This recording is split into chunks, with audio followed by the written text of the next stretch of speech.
함께 보실 하나님의 말씀은 히브리서 11장 우리 8절 말씀인데요. 히브리서 11장 8절에서 10절 말씀입니다. 우리 히브리서 11장 8절에서 10절 말씀 같이 읽겠습니다. 믿음으로 아브라함은 부르심을 받았을 때에 순종하여 장래 유업으로 받을 땅에 나아갈새 갈 바를 알지 못하고 나아갔으며 믿음으로 그가 이방의 땅에 있는 것 같이 약속의 땅에 거류하여 동일한 약속을 유업으로 함께 받은 이삭 및 야곱과 더불어 장막에 거하였으니 이는 그가 하나님이 계획하시고 지으실 터가 있는 성을 바랐습니다. 아멘. PPT가 한 줄 내려왔네요. 하나님이 계획하고 지으실 터, 그곳을 아브라함이 향했다라고 오늘 말씀을 하고 있는데요. 우리가 읽고 있는 이제 어제까지 8장을 읽었고 오늘부터 9장이죠. 이 이제 족장사가 12장부터 시작이 되고 이제 창세기 끝까지는 아브라함, 이삭, 야곱의 족장사입니다. 우리 하나님은 아브라함의 하나님, 이삭의 하나님, 야곱의 하나님이시잖아요. 그래서 하나님, 우리 이 창세기 하나님이 어떤 하나님인가를 함께 묵상했으면 좋겠습니다. 한번 질문해 볼까요? 성경책 잘 읽히고 있습니까?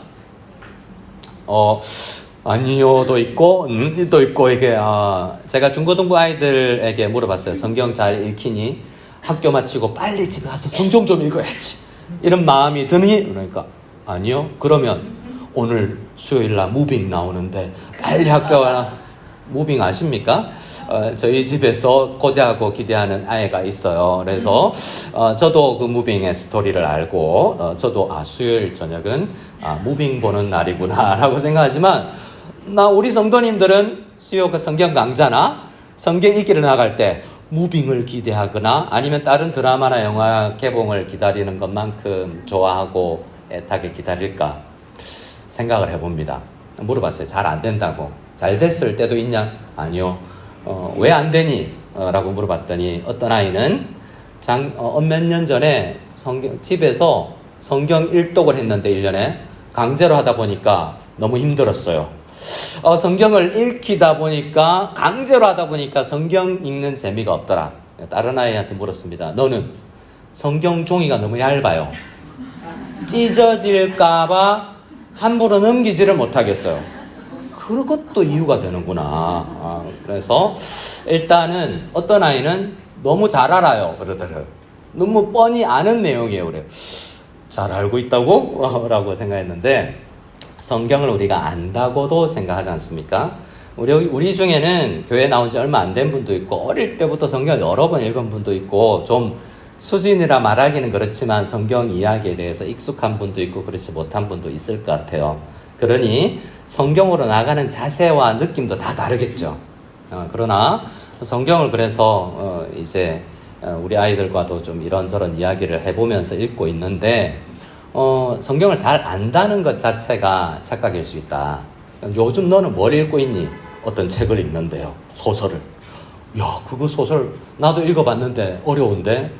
그게 사회적 의미가 뭐고요. 어떤 이렇게 문학적 알레고리가 어떻고 이야기해요. 그래? 오즈의 마법사의 그 깡통은 이제 산업화를 이야기하고 그리고 허수아비는 농경 문화를 상징하고 사자는 당시의 대통령의 정치인을 실명을 못 대니까 그런 걸 이야기하는 거예요. 우와, 대단하다. 근데 성경은 그림 있는 책이 좋아요. 어린아이들 보는 그림 성경이 훨씬 재밌대요. 여러분 어떻습니까? 근데 왜 그랬을까? 한번 생각해보자.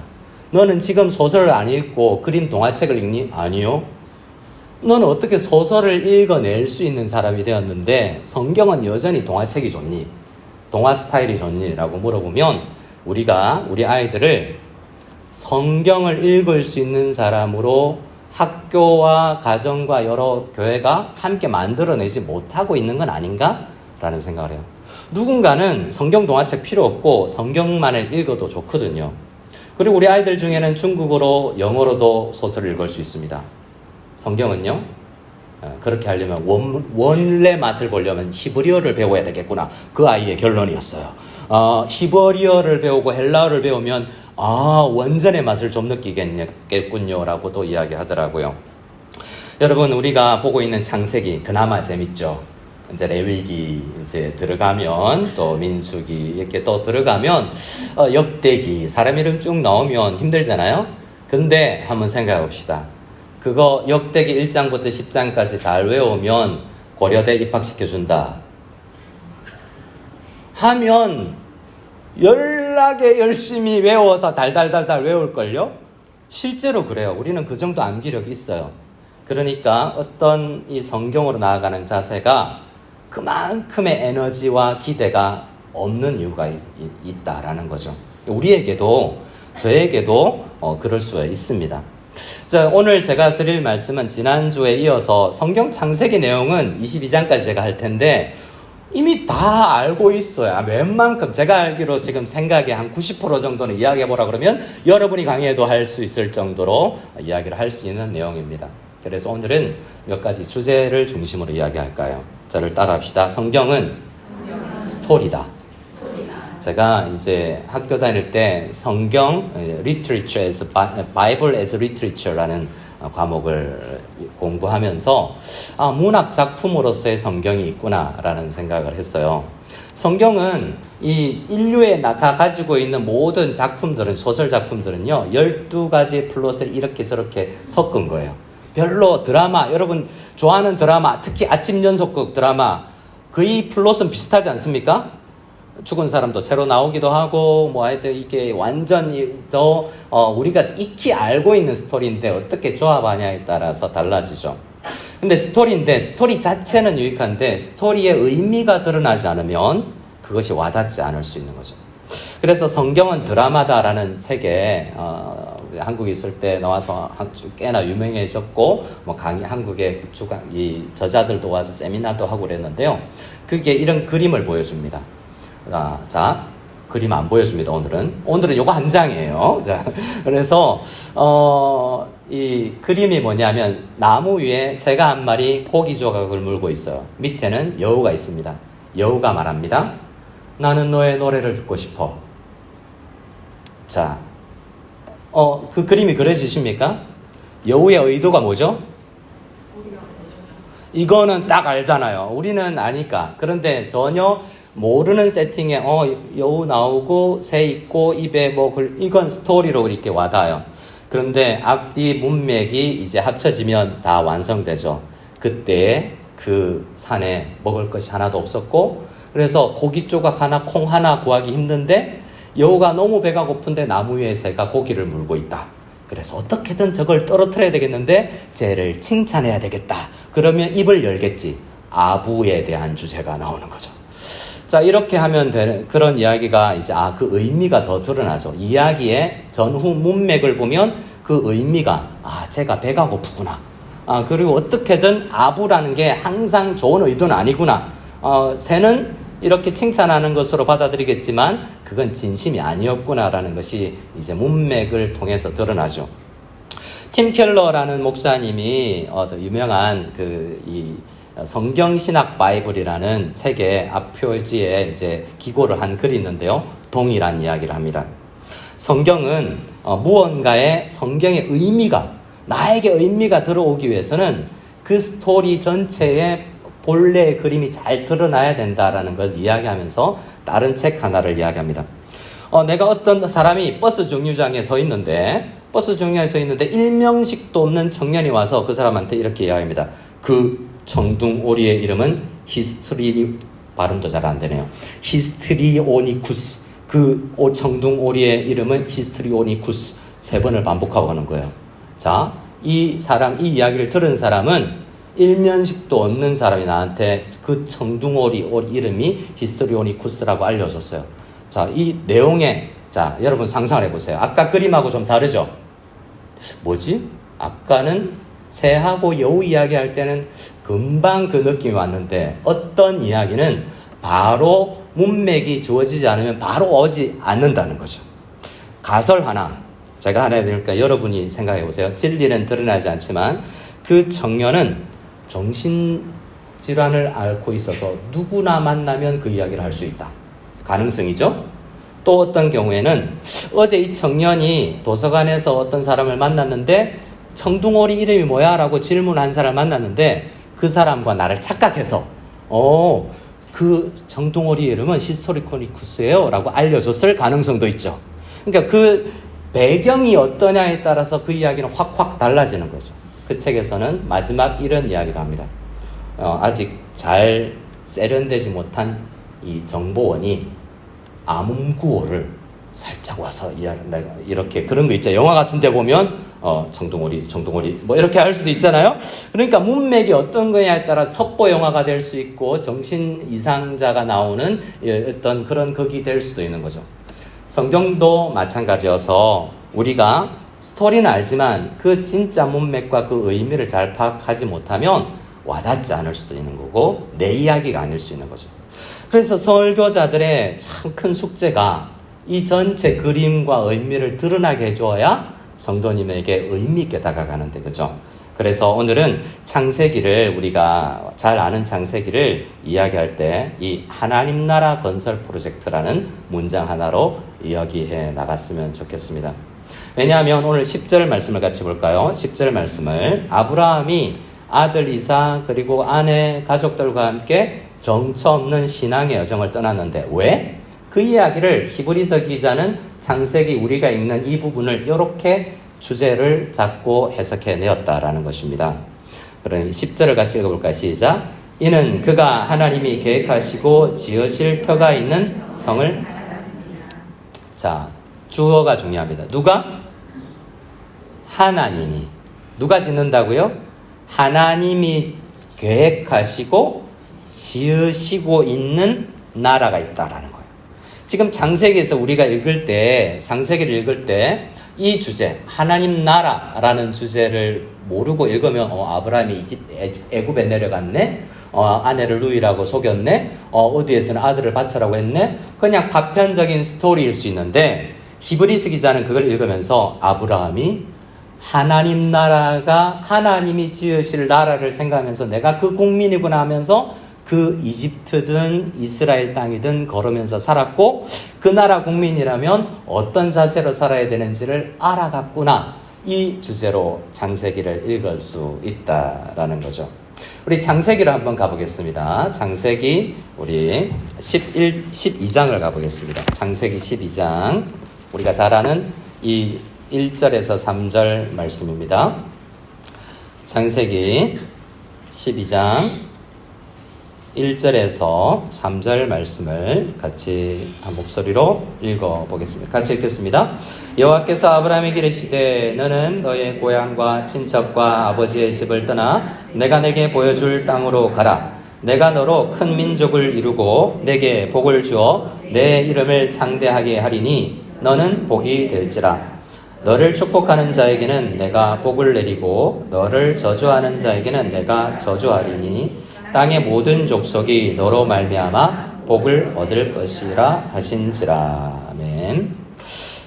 여러분 성경을 창세기를 피면 하나님 나라가 아주 아름답게 좋았더라로 1, 2장이 구성되죠. 근데 3장에서 죄가 들어옵니다.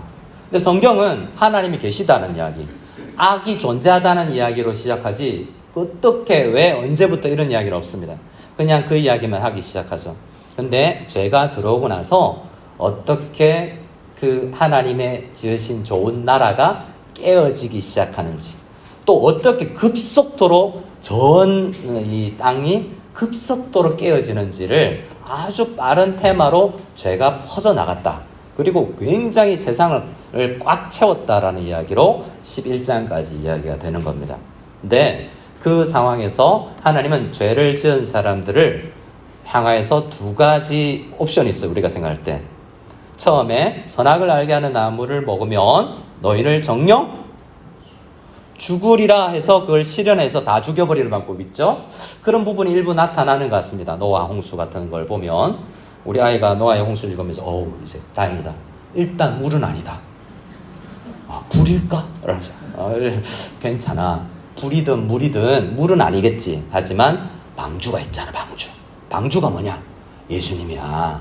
그게 타면 불이 와도 괜찮고 물이 와도 괜찮아. 라고 이렇게 뭔가 두려움에 휩싸여. 이제 뭘까?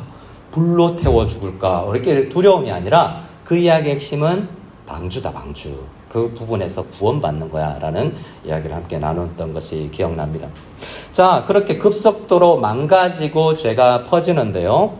하나님은 그들을 없앨 수도 있고, 그런데 하나님은 없애지 않으시고 그들에게 은혜를 베푸시는 것을 볼 수가 있습니다. 하나님은 죄 지은 사람들을 없애지 아니하고 하나님께서는 그들에게 기회를 주시면서 그들에게 은혜를 주어서 새로운 나라 건설을 해 나가는 것을 보게 되는 거예요.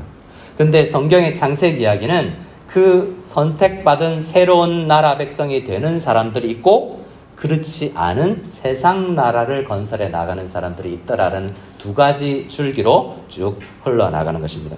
조금 우리 전에 읽었던 우리 창세기 12장 1절에서 3절은 아브라함 가족을 통해서 이제 그 나라 백성을 만들어 나가는 장면인데요.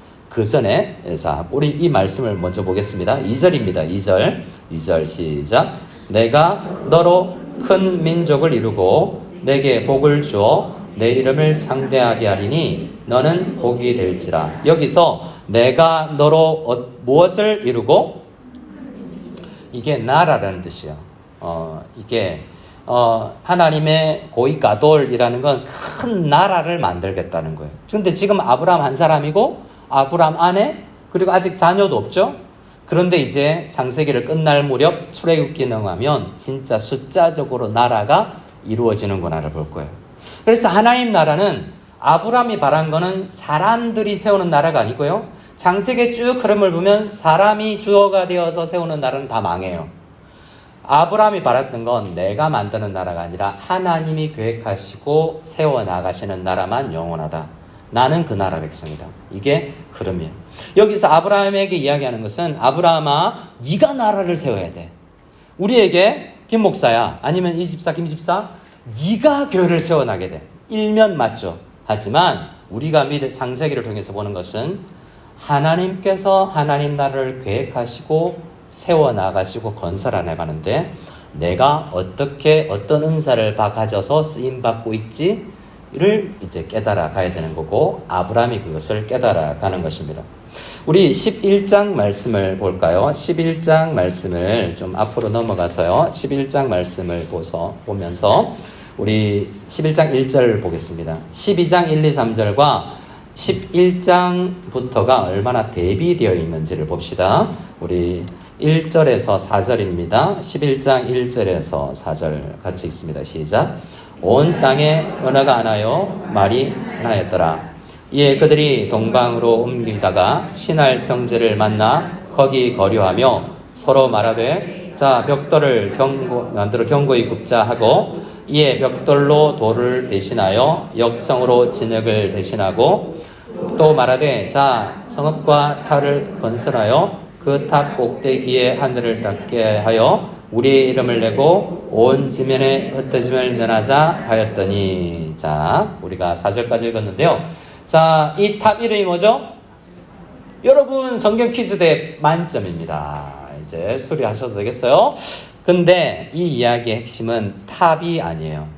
탑을 세웠다가 아니라 나라를 세웠다요. 탑은요 그 나라의 상징물이죠. 그 나라의 종교성을 드러내는 종교적 상징물입니다. 자 볼까요? 4절을 다시 한번 봅시다.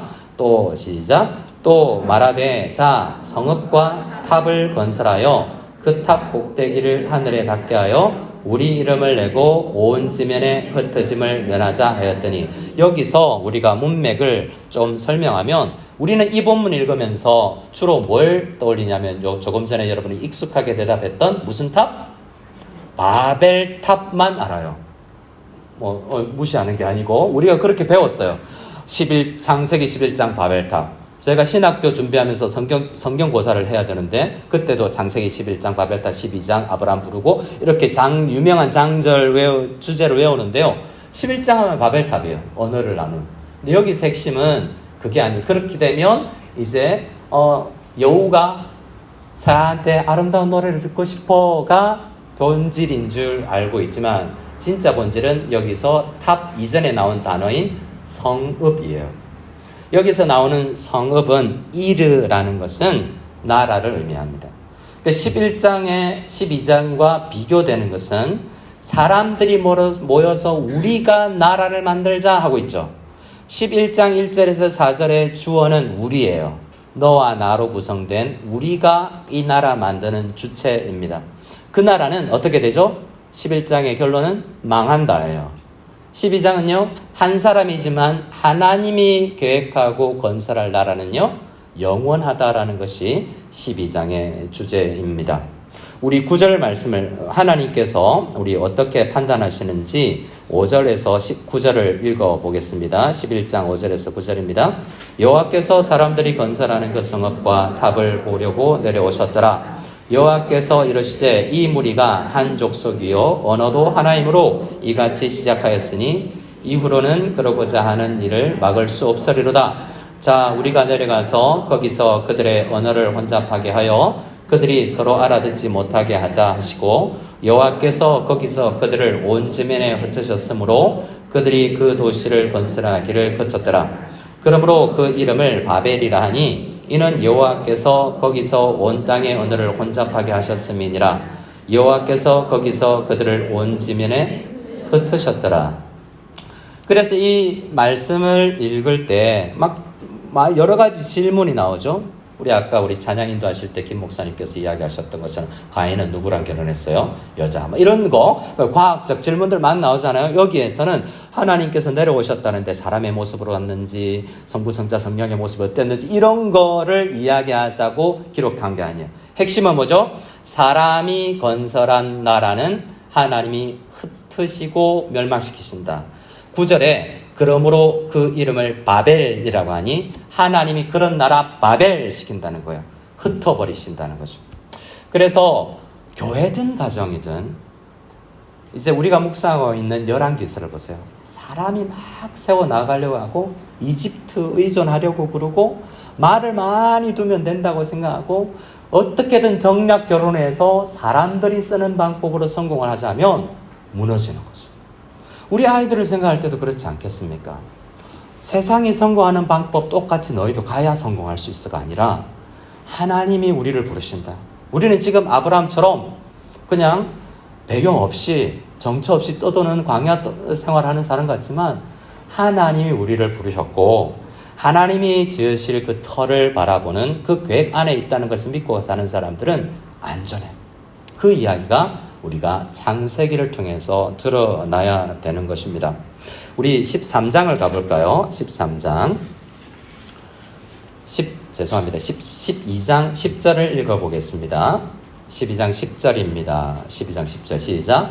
그 땅에 기근이 들었으므로 아브라함이 애굽에 거류하려고 그리로 내려갔으나 이는 그 땅이 기근이 심하였습니다. 자, 이제 가나안 땅에 하나님께서 약속의 땅으로 가라 그랬는데 아브라함이 갑자기 이집트로 갔어요. 잘못한 거죠. 여러분 정신없이 따라오시면 안 됩니다. 옆 사람에게 한번 권면합시다. 정신 차려. 이 친구가 아니에요. 그냥 아무나 아멘할 때 아닌데 막 아멘하면 안 돼요. 자 여기서 성경을 잘 읽어보면 아브라함이 이집트로 내려간 도덕적인 판단을 하지 않아요. 그러니 어떤 면에서는 기근이니까 내려갈 수 있지. 근데 여기서 핵심은 뭘까? 우리는 도덕을 따지면 본토 친척 아비 집을 떠나서 가나안 땅에 있어야 되는데 기근 왔다고 그 땅을 떠나 벌 받아야지 이렇게 생각하는 것이 아니라 기근에서도 어떤 살 길을 열어주셨고 거기서 아브라함이 실수해요. 아내를 뭐라고요? 누이라고 속이잖아요. 그런데 그 모면에서도 잘못했잖아요. 하나님의 나라의 프로젝트 안에 부르심을 받은 아브라함은 오히려 하나님의 보호해 주세요. 그런데 그러면 여기서 나 하나님 안에 있으면 아무런 어떤 잘못이라도 해도 복 받겠네? 이런 주제를 찾으라는 건 아니지만 계속해서 12장에서 부름받은 하나님의 백성, 하나님께서 계획하시고 그 나라를 지어 가실 텐데 그 나라 안에 있는 백성은 하나님께서 만들어 가실 거고 실수에도 매질을 하든 교훈을 시키든 그 나라 백성답게 만드실 거예요. 보호하시면서 때로는 야단치시면서 여기서는 하나님께서 보호하시는 거예요.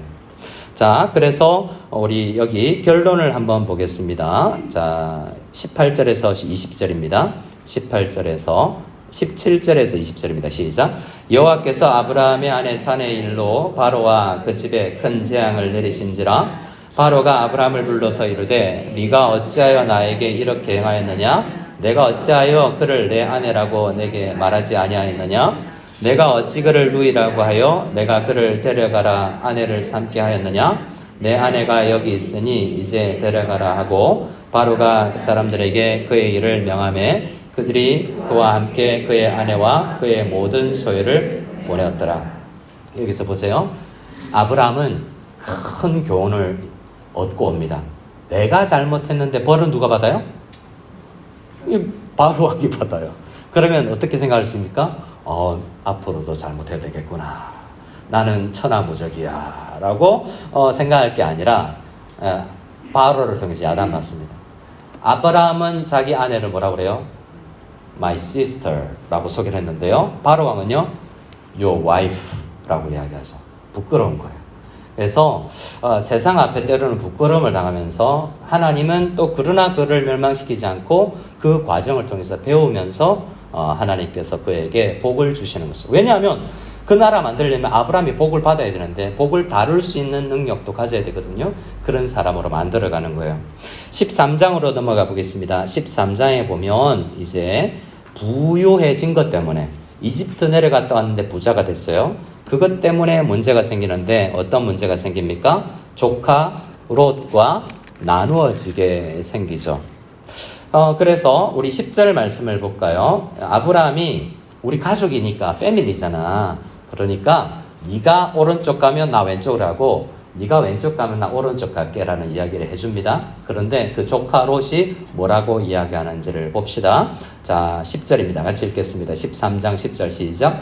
이에 롯이 눈을 들어 요단 지역을 바라본즉 수알까지 온 땅에 물이 넉넉하니 여호와께서 소돔과 고모라를 멸하시기 전이었으므로 여호와의 동산 같고 애굽 땅과 자, 롯은 여기서 이제 하나님 나라에서 떨어져 나가요. 이 선택하는 방식이 굉장히 세상과 닮아 있지 않습니까? 근데 표현 안에는 믿음이 있는 사람 같아요. 왜냐하면 그 땅을 좋다라는 표현이 롯의 관점에서 어떻게 보였냐면 이집트 땅 같다. 얼마 전에 삼촌 따라 갔다 왔던 이집트 땅이 참 좋았거든요. 그건 괜찮아요. 그런데 여호와의 동산은 어디예요? 에덴 동산이잖아요. 우와, 에덴 동산 같아. 아무도 안 살아본 땅인데 그만큼 좋았다라는 거예요. 근데 그건 하나님이 지을 동산이 아니고 이 땅이 그렇게 좋아 보였다라는 아브라함과 나는 어디여도 상관없어. 하나님이 계획하시는 것이 오면 물이 없어도 조금 부족해도 괜찮고 다른 학교여도 다른 직장이어도 괜찮아라는 자세가 아니라 점점 세상의 눈길을 가는 롯을 볼 수 있죠. 그래서 이 이야기의 결론은 어떻게 되냐면 14절입니다. 같이 읽을까요? 14절 시작. 롯이 아브라함을 떠난 후에 여호와께서 아브라함에게 이르시되 너는 눈을 들어 너 있는 곳에서 북쪽과 남쪽 그리고 동쪽과 서쪽을 바라보라. 자, 뭐랬냐면 롯이 아브라함을 떠난 후에 하나님 나라에서 떠나가는 사람들이 생기더라라는 이야기예요. 나중에 이스마엘도 그렇고요. 하나님 나라에 아브라함과 함께 고생하면서 그 길 걸어가는 사람이 있고 떠나가는 사람들이 생긴다라는 것을 볼 수 있습니다. 그리고 14장에 넘어가면 이제 두 큰 전쟁이 있는데요. 전쟁 속에서 여기에서 핵심도 하나님께서는 아브라함을 지키신다는 거예요. 여러분 성경을 안 읽어보셨지만 한번 물어보겠습니다. 롯이 전쟁통에 사로잡혀 갔을 때 아브라함이 집에서 길리온 군사 몇 명을 데리고 롯을 구출해 오죠? 오예, 300 딩동댕 우수상이에요. 초콜릿도 사드려야 되는데 어떡하지? 예. 318명이 맞아요. 근데 핵심은 뭐죠? 라고 이야기하면 여러분 대세계 대전이 일어났는데 318명 가서 이길 수 있어요, 없어요? 318명 가지고 야밤에 가서 게릴라전 하고 돌아왔더라도 뭐가 두려워요? 보복이 두렵죠. 318명밖에 없으면 못 지키잖아요. 근데 여기서 핵심은 하나님 나라를 건설해 나가고 그 안에 부름받은 백성은 318명이어도 안전해라는 이야기예요. 그리고 멜기세덱을 통해서 축복을 받잖아요. 복 받을 거야. 우리가 잘남이 아니고요. 하나님께서 그 계획하시고 지으실 터가 있는데 그 나라 백성을 우리를 불러주셨다는 것이 얼마나 안전하고 얼마나 복의 길인지 아브라함을 통해서 계속 이야기해 주는 거예요. 그래서 그때 갔다 오고 나서 아브라함이 두려워합니다. 그랬더니 하나님께서 이렇게 이야기하죠. 15장입니다. 15장 1절을 같이 한번 읽어보겠습니다. 15장 1절을 하나님 음성처럼 읽어주세요. 여러분 저음 톤으로 제가 성극팀 했었다고 그러잖아요. 제가 하나님 목소리도 좀 대역하고 그랬었어요. 네, 자 15장 1절 시작. 이후에 여호와의 말씀이 환상 중에 아브라함에게 임하여 이르시되 아브라함아 두려워하지 말라. 나는 내 방패요 너의 지극히 큰 상급이니라. 아멘. 톤이 좀 안 나. 자, 제가 다시 읽을게요. 아브라함아 두려워하지 마라. 옆 사람에게 하나님 음성처럼 들릴 수 있도록 한번 이야기해 줄까요? 옆 사람한테 이름 부르면서 누구 집사님, 자 누구야? 두려워하지 마라. 한번 자 시작. 여러분 야자 타임이 아닙니다. 야자 타임이 아닙니다. 여러분 이때 나 언니한테 야 누구야? 여기서 왜 두렵습니까? 318명이기 때문에 두렵잖아요. 전대 세계 대전인데 근데 하나님께서 나타나셔서 뭐라고요? 아브라함아 내가 너의 방패야. 318명 안 되지. 근데 여러분 우리가 묵상하고 있는 열왕기에서 해보세요. 다윗이 나는 와이프가 1000명이야. 그건 여자 등살이지만 그 배경에 있는 나라들이 있잖아요. 우리 와이프 나라들이 날 보호해 줄 거야. 아니죠. 그때 어떻게 되냐면 서로 싸우죠. 야, 저 와이프한테 왜 우리 공주한테 잘못해줘. 더 문제가 다른 나라 사람들의 임금들한테 더 문제가 생길 수 있습니다. 15장에서는 결국 하나님 나라 건설 프로젝트 안에 있는 백성들이 안전하다라는 것을 이야기해 주고 있는 것이죠. 우리 12절 13절을 같이 한번 읽어볼까요? 12절 13절입니다. 시작. 해질 때 아브라함에게 깊은 잠이 임하고 큰 흑암과 두려움이 그에게 임하였더니 여호와께서 아브라함에게 이르시되 너는 반드시 알라 내 자손이 이방에서 객이 되어 그들을 섬기겠고 그들은 400년 동안 내 자손을 괴롭히리니. 자, 여기서 이야기하는 건 몇 년 동안 자손을 괴롭히리니? 하나님 나라가 아브라함 당대에 완성되지 않아요. 400년 뒤에 일을 이야기하고요. 그리고 그건 초대국 때의 이야기예요. 400년 뒤에 완성되느냐 아니에요. 하나님 나라 계획과 프로젝트는 영원하고 장구해요. 우리도 지금 그 프로세스 안에 있는 거예요. 그래서 우리를 하나님께서 아브라함을 부르셨듯이 우리를 불러서 그 나라 세워가고 있는 거예요. 하나님의 기대가 있고 우리의 기대가 하나님의 기대와 함께 이루어져서 하나님 그 나라 건설되어지는데 저는 조금 어려워도 아브라함 생각해 보니 견딜 수 있겠군요. 그 나라의 계획과 그 나라의 주인공이 하나님이시고 하나님이 어떻게든 만들어 나가시니 저는 안전하겠군요. 네, 헌신하겠습니다라고 이야기할 수 있는 거예요. 16장에는 이스마엘 이야기면서 이스마엘 아니다라고 이야기하는 거예요. 그 나라 백성의 이스마엘은 아니다라고 이야기하면서 이게 어떤 내 능력에서 있는 것이 아니라고 이야기합니다. 나중에 우리가 알겠지만 이삭과 우리가 야곱과 에서 이야기에서도 인간적인 어떤 노력도 아니고 하나님께서 불러주신 사람이 그 나라 백성 되는 거야. 이건 신약까지 흘러나오는 거죠. 그래서 여러분 우리의 출신 우리가 언제 부름받은 게 상관없이 이스마엘 아니야? 이제 에서 아니야? 라는 것에서 그 나라 백성이 아니고 하나님의 나라 부름받은 사람들은 도대체 어떤 사람이지? 이 이후부터는 이삭 이후부터는 이제 그 나라를 같이 상속해 나갈 사람들이 누구지? 라고 이야기가 나오는데 이삭이구나 라는 것을 알게 되고요. 이삭이 잘남이 아니고 야곱이 잘난 것도 아닌데 그 거짓말장이 야곱 같은 우리를 불러서 하나님 나라를 상속자로 만들어 나간다는 이야기가 창세기 끝까지 내용이에요. 그러면서 신약에 와서도 우리 보고 상속자라 그러잖아요. 네가 아브라함 후손이야 라고 이야기하면서 네가 야곱처럼 부족해도 괜찮아. 네가 이삭처럼 늦깎이까지 결혼도 못하고 그런 상황 괜찮아. 하나님께 널 쓰실 거야. 그럼 어떤 사람이 그 나라 상속자인지를 잘 파악하고 그 나라 백성으로서 안전하다고 생각하고 결국 너를 통해서 많은 나라 사람들이 복받을 거야 라는 믿음으로 나아가야 된다는 것을 알게 되는 것입니다. 자, 우리 마지막으로 22장으로 가서 마무리를 해보겠습니다. 소돔과 고모라도 마찬가지죠. 우리 19장에 나오는 소돔과 고모라도 마찬가지 하나님 나라 이야기라고 할 수 있습니다. 22장을 가서 우리 1절에서 2절을 읽고 우리 오늘 이 본문으로 마무리를 했으면 좋겠습니다. 22장 1절에서 2절입니다. 시작. 그 일 후에 하나님이 아브라함을 시험하시려고 그를 부르시되 아브라함아 하시니 그가 이르시되 내가 여기 있나이다. 여호와께서 이르시되 내 아들 내 사랑하는 독자 이삭을 데리고 모리아 땅으로 가서 내가 내게 일러준 한 산 거기서 그를 번제로 드리라. 이 앞서 아들 문제가 있었는데요. 이스마엘 문제예요. 이스마엘은 사라가 어떻게든 해서 아들이 낳아야 되겠다 생각하고 인간적인 노력, 인간적으로 상속자를 만들겠다고 생각해서 태어난 사람이 이스마엘이잖아요. 근데 아내가 도대체 내 아들, 어린 아들 괴롭히는 저 아내는 안 되겠다. 내쫓읍시다라고 이야기했는데 아브라함이 밤새 고민해요. 어떡하지? 그래도 내 새끼인데 막 고민해요. 하나님께서 나타나셔서 아내 이야기 들으라 라고 이야기하면서 하나님께서 그를 내쫓게 합니다. 근데 22장에요. 진짜 아들, 내 진짜 와이프와 나 사이에서 태어난 아들을 독자를 바쳐라는데 그 다음날 아침에 일찍 일어나서 조금 늦게 일어나도 되는데요. 그 다음에 보세요.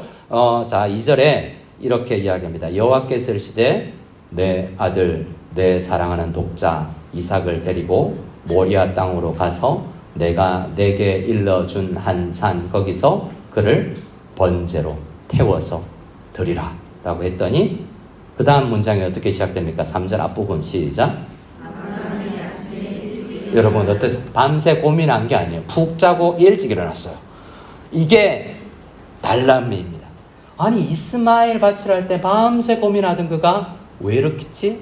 이제 22장은 아브라함의 거의 마지막 완성형, 이 땅에서의 완성형의 신앙을 나타내 주는데요. 하나님 하신다. 하나님 하시면 하신다. 하나님께서 하라는 건 하시는 분이에요.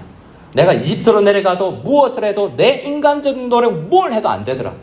하나님이 하시라고 하면 뭐도 다 의미가 있는 거다라는 이야기를 이제 수준에 오른 것은 그 테스트를 합니다. 처음 아브라함을 부를 때는 하나님께서 아브라함아 라고 부르시는데요. 11절을 같이 읽어보겠습니다. 11절 시작. 여호와의 사자가 하늘에서부터 그를 불러 이르시되 아브라함아 아브라함아 하시는지라 아브라함이 이르되 내가 여기 있나이다 하매. 이걸 옛날에 제가 저에게 가르침을 주셨던 송재근 교수님이라는 분을 내가 열심히 쫓아다녔는데요. 그분이 이렇게 설교를 하셨어요. 이때는 아브라함이 굉장히 여유가 있었다. 하나님이 조급해 보이지 않나? 전 아브라함아 아들 네 사랑하는 독자 안 붙여도 되잖아요. 이삭 데리고 해도 되는데 얼마나 이삭이 아브라함에게 소중한 것인지 알고 너의 사랑하는 독자 이삭을 데리고 네 아들 네 사랑하는 독자 이삭 데리고 번제 드리라 라고 할 때는 아브라함아 불렀는데 여기서 진짜 드리려고 하니까 아브라함아 안 돼 라고 2번 했다는 거예요. 근데 아브라함이 이렇게 대답했다는 거죠. 하나님 제 여기 있습니다. 왜요? 라고 아주 여유롭게 하나님 앞에 대답했다라고 할 정도로 아브라함이 하나님 마음을 충분히 알고 있었다라고 해석을 해내는 것을 보았습니다. 여기서 우리가 훅 넘어가서 이제 그렇게 넘어가면 안 되지만 아들 사랑하는 독자 이삭은 하나님의 아들 사랑하는 독자 예수 그리스도를 상징하죠. 그러니까 우리를 얼마나 안전하게 보호하시냐면 우리 어떤 잘못도 그에게 부과시키시고 그의 독자 아들을 죽이시면서까지 나를 그 나라 백성 만드시려는 열심히 있는 분이 우리 하나님이구나 라는 것도 아브라함이 이제 알고 있는 거죠. 예수님이라는 걸 떠올리지 못하지만 하나님 나라로 부름받은 나는 나의 잘남과 못남과 상관없이 나는 그 나라 백성이야. 하나님은 아브라함의 하나님이에요. 나의 하나님이시. 그러니까 나는 괜찮아 라고 아브라함은 아들을 가장 나에게 중요하고 소중한 것, 그것까지도 하나님이 하시라면 드릴 수 있는 하나님 나라의 백성이 된 것을 보게 됩니다. 사도 바울도 동일하게 우리에게 이야기를 하면서 로마서 8장을 이야기하죠. 우리가 알거니와 하나님은 사랑하는 자, 곧 그의 뜻대로 부르심을 입은 자들에게는 모든 것이 합력하여 선을 이루느니라. 하나님이 미리 아신 자들을 또한 그 아들의 형상을 본받게 하기 위하여 미리 정하셨어요. 우리를 정하셨다는 거예요. 아브라함 부르셨듯이. 이는 그로 많은 형제 중에서 맏아들이 되게 하려 하심이니라. 또 미리 정하신 그들을 또한 부르시고 부르신 그들을 또한 의롭다 하시고, 하나님 우리를 초등학교 때 믿는 가정에서 혹은 최근에 부르셔서 우리를 의롭다 하시고 내버려 두는 것이 아니라 아브라함처럼 빚어 나가신다는 것을 알 수 있어요. 그래서 바울은 이렇게 이야기합니다. 그런즉 이 일에 대하여 우리가 무슨 말하리요? 만일 하나님이 우리를 위하시면, 하나님이 우리를 통해서 그 나라를 만들어 나가시면 자기 아들을 아끼지 아니하시고 우리 모든 사람을 위하여 내주신 이가 어찌 아들과 함께 모든 것을 우리에게 주시지 아니하겠느냐라고 말씀하시죠. 그래서 여러분은 하나님 나라, 하나님의 부르심을 받았기 때문에 그 부르심 안에서 안전합니다. 그래서 여러분을 위해서 이미, 아브라함이 했던 것처럼 하나님은 독자 예수 그리스도를 우리 위해서 이미 주셨는데 뭘 안 주겠니라고 이야기를 하고 있잖아요. 이 하나님의 약속은 꼭 이루어질 것이기 때문에 우리가 기근이 와서 잠시 이집트의 신을 가든, 우리가 때로는 정말 세상 살면서 나 그리스도인 아닌 것처럼 어떤 장소에서는 나 그리스도인인 것을 몰라줬으면 하는 비겁한 모습을 보이는 연약한 사람일지라도 우리를 끝내 만들어 나신다는 하나님을 믿고 우리 하나님 앞에 굳건하게 아브라함처럼 하나님께서 계획하시고 지으실 터를 바라보고 힘있게 하루를 살아갈 수 있는 우리 모두가 될 수 있기를 소원합니다. 아멘.